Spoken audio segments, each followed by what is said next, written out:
नमस्कार दोस्तों, आप सबको हमारे YouTube चैनल क्रॉनिक्स कैनवस पर स्वागत है। आज हम 1919 में ब्रिटिश भारत में लागू किए गए रॉलेट एक्ट के बारे में चर्चा करेंगे। परिचय।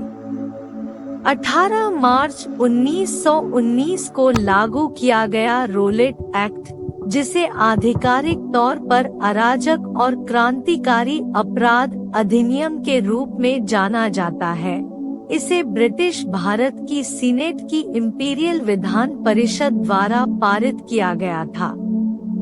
इस कानून ने परीक्षण के बिना राजनीतिक मामलों की सुनवाई और उचित अदालती सुनवाई के बिना संदिग्ध व्यक्तियों को कारावास की अनुमति दी।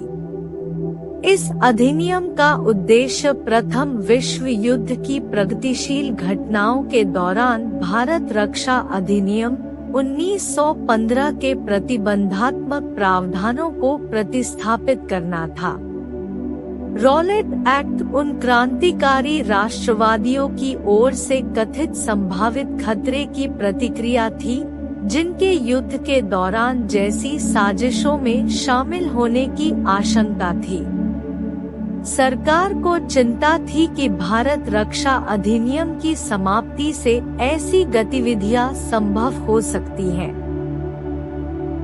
रॉलेट एक्ट ने ब्रिटिश भारत की विधान परिषद को उचित न्यायिक भागीदारी के बिना नागरिकों को हिरासत में लेने का अधिकार दिया, जिससे सरकार को देश के कामकाज पर महत्वपूर्ण नियंत्रण मिल गया। रॉलेट एक्ट के उद्देश्य। रॉलेट एक्ट ब्रिटिश भारत में एक विवादास्पद कानून है, जिसका उद्देश्य सख्त प्रेस नियमों, बिना वारंट के मनमानी गिरफ्तारी, बिना मुकदमे के लंबे समय तक कारावास और विशिष्ट राजनीतिक अपराधों के लिए गैरजूरी परीक्षणों के माध्यम से नियंत्रण को मजबूत करना है। दोषियों को उनके आरोपियों और उनके खिलाफ सबूतों के बारे में अंधेरे में रखा गया।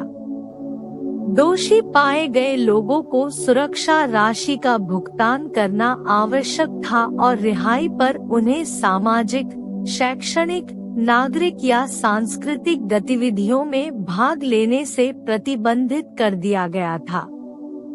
6 फरवरी 1919 को केंद्रीय विधानमंडल में प्रस्तावित इन उपायों को, जिन्हें अक्सर ब्लैक एक्ट कहा जाता है, पुलिस को स्थानों की तलाशी लेने और बिना वारंट के व्यक्तियों को गिरफ्तार करने का अधिकार देता है, जिससे उन्हें अभूतपूर्व अधिकार मिलते हैं।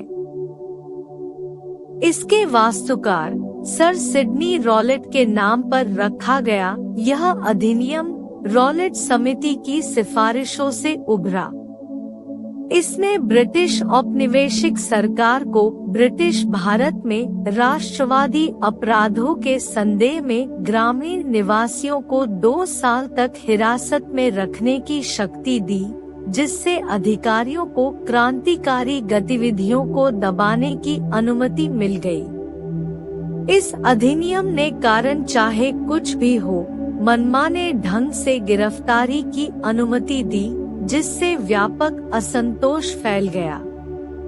महात्मा गांधी ने नागरिक स्वतंत्रता के लिए उत्पन्न खतरे को पहचानते हुए जनता से इस दमनकारी कानून के खिलाफ एक अहिंसक विरोध सत्याग्रह में शामिल होने का आग्रह किया।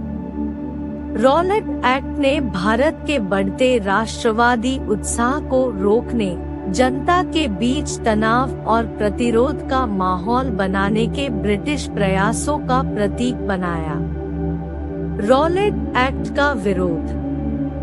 ब्रिटिश भारत में लागू किए गए रॉलेट एक्ट ने देश में महत्वपूर्ण अशांति और राजनीतिक उथल-पुथल मचा दी। इसका व्यापक विरोध हुआ और विभिन्न प्रकार के विरोध प्रदर्शन हुए। संगठित विरोध प्रदर्शन। नागरिकों ने संगठित हड़तालों और हड़तालों के साथ जवाब दिया, जिससे परिवहन नेटवर्क और आर्थिक गतिविधियां ठप हो गई। व्यापार बंद अधिनियम के खिलाफ विरोध प्रदर्शन के तहत दुकानों और व्यवसायों को बलपूर्वक बंद कर दिया गया और यहाँ तक कि उन्हें ध्वस्त भी कर दिया गया। भारतीय अधिकारियों को कारावास अधिनियम का विरोध करने वाले भारतीय अधिकारियों को गिरफ्तार कर लिया गया और सलाखों के पीछे डाल दिया गया, जिससे सरकार के भीतर असंतोष को दबा दिया गया। अमृतसर में दुखद घटना। अमृतसर में एक शांतिपूर्ण रैली उस समय हिंसक हो गई जब ब्रिटिश अधिकारियों ने गोलीबारी की, जिससे लोगों की दुखद हानि हुई और सार्वजनिक आक्रोश बढ़ गया। मार्शल लॉ की घोषणा। बढ़ते विरोध के जवाब में मार्शल लॉ लागू किया गया, जिससे नागरिक स्वतंत्रताएं और भी अधिक दब गई। राजनीतिक नेताओं का विरोध। महात्मा गांधी, मदन मोहन मालवीय और मोहम्मद अली जिन्ना जैसे प्रमुख नेताओं ने इस अधिनियम की खुले तौर पर आलोचना की।